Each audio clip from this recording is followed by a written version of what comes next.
We may come from different sides of the political aisle, but our joint commitment to the ideals of this nation cannot be negotiable. Our most urgent work is to realize Americans' dreams of today and tomorrow, to carve a path to independence and prosperity that can last a lifetime. Children deserve an excellent education from cradle to career. We owe them safe schools and the highest standards, regardless of zip code. Yet this White House responds timidly, while first graders practice active shooter drills, and the price of higher education grows ever steeper. From now on, our leaders must be willing to tackle gun safety measures and face the crippling effect of educational loans, to support educators and invest what is necessary to unleash the power of America's greatest minds. In Georgia and around the country, people are striving for a middle class where a salary truly equals economic security. But instead, families' hopes are being crushed by Republican leadership that ignores real life or just doesn't understand it. The Republican tax bill rigged the system against working people. Rather than bringing back jobs, plants are closing, layoffs are looming, and wages struggle to keep pace with the actual cost of living. We owe more to the millions of everyday folks who keep our economy running, like truck drivers forced to buy their own rigs, farmers caught in a trade war, small business owners in search of capital, and domestic workers serving without labor protections. Women and men who could thrive if only they had the support and freedom to do so.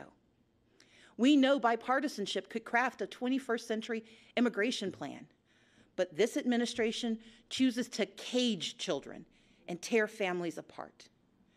Compassionate treatment at the border is not the same as open borders.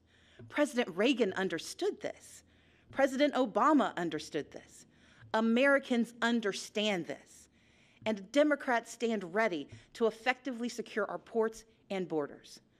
In this great nation, Americans are skipping blood pressure pills, forced to choose between buying medicine or paying rent.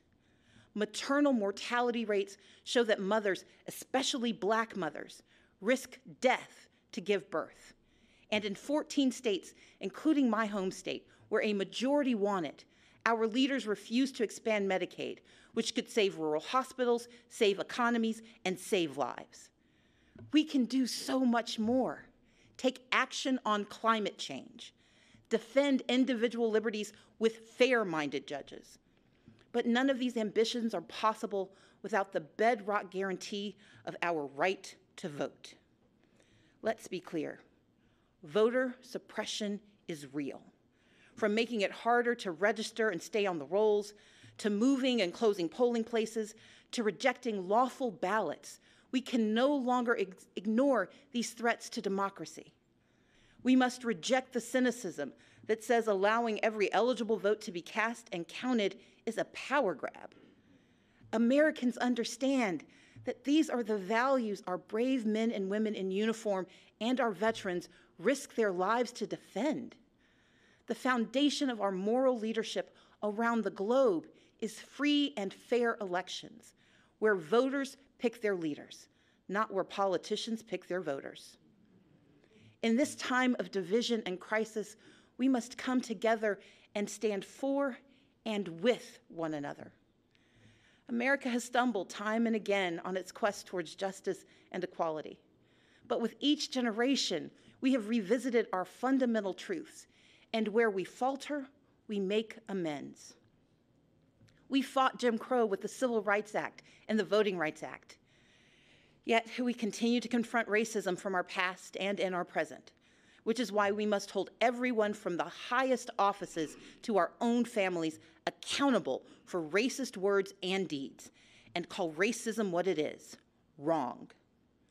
America achieved a measure of reproductive justice in Roe v. Wade, but we must never forget it is immoral to allow politicians to harm women and families to advance a political agenda.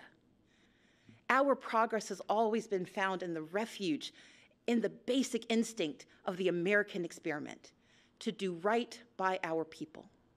And with a renewed commitment to social and economic justice, we will create a stronger America together. Because America wins by fighting for our shared values against all enemies, foreign and domestic. That is who we are.